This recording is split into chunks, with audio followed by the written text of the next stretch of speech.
Hi, I'm James Andrews. I'm a reporter with Food Safety News. I'm here at IAFP 2014 with the director of the Food Policy Institute at Consumer Federation of America, Christopher Waldrop. Thanks for coming over. Absolutely. Thanks for having me. So you're here to talk about mechanically tenderized beef, and some people don't understand the problems with mechanically tenderized beef or the concerns in regards to foodborne illness and pathogen contamination. So I'm hoping you can just describe some of the problems with mechanically tenderized beef for a second. Sure. So think about two steaks. One is mechanically tenderized, one is not. If it's mechanically tenderized, it means that needles or blades have been pushed into the steak to make it more tender. That also means that pathogens can go down into the interior of the meat as opposed to just being on the surface like a regular steak. So that means there's a higher risk to consumers, and it means consumers need to know that that meat's been mechanically tenderized. They can't tell just by looking at it. And they also need to prepare it differently to make sure they're cooking it more thoroughly than you would a steak, where you just have to sear the outside of the steak.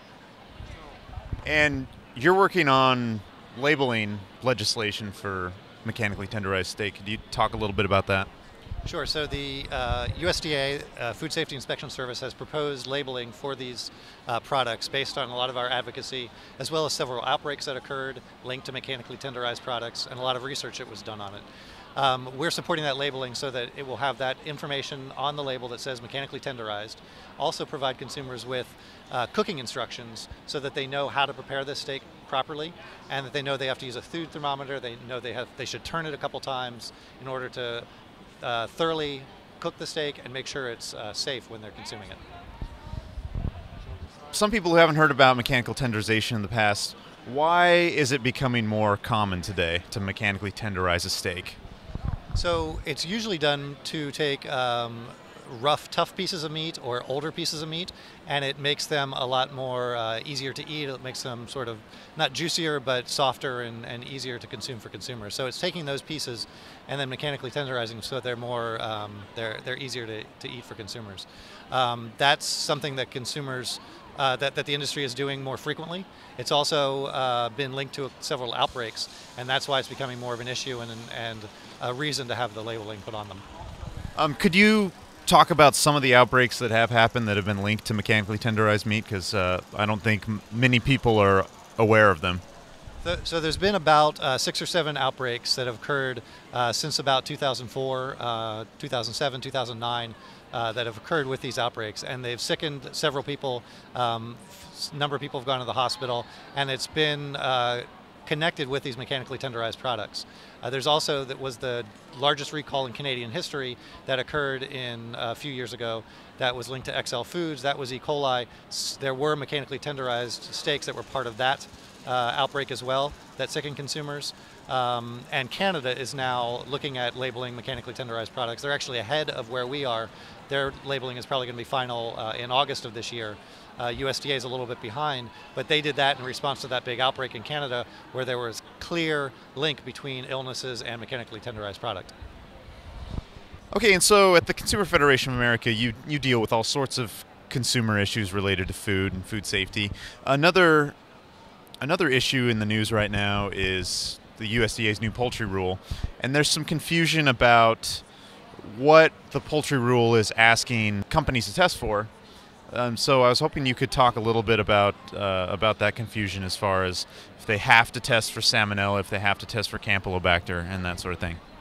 Sure. So there has been a little bit of confusion out there about what the rule requires. And what the rule requires is that plants have to test at 2 points along the production line, pre-chill and post-chill, but there's no requirement that they actually have to test for pathogens like salmonella and Campylobacter. They do have to choose something to test for, so they could test for salmonella, for example, but they could also test for generic E. coli or aerobic plate count. It's really left up to the plant. And from our perspective, we really wanted to see plants being required to test for the pathogens that make people sick, like salmonella and Campylobacter, because those are the ones that are sickening consumers. Those are the ones we want to keep out of our food supply. What would be a justifiable reason for testing for something like generic E. coli instead of salmonella or Campylobacter from the plant's perspective? So generic E. coli and APC count, they are both indicator organisms. So it's a good measure of sanitation in the plant and a way to know that your process is in control. But from the consumer perspective, we want to make sure that plants are keeping salmonella and Campylobacter out of poultry. and doing everything they can to do that. And so we think that they should have to test for those pathogens so that they're being assured that they're keeping those pathogens, those deadly pathogens, out of the food supply. So one last question, what other concerns might you have, if anything, with the new poultry rule as it stands? Well, we're definitely concerned that there's no training requirement for the plant employees that are going to be taking over some of these inspection duties from FSI's inspectors. So there's no requirement those employees be trained in their new job, and that we think is a problem. We also are concerned about really what are the additional food safety activities that inspectors are going to be doing. FSI has said that their inspectors are going to be off the line, they're going to be doing a lot more food safety activities.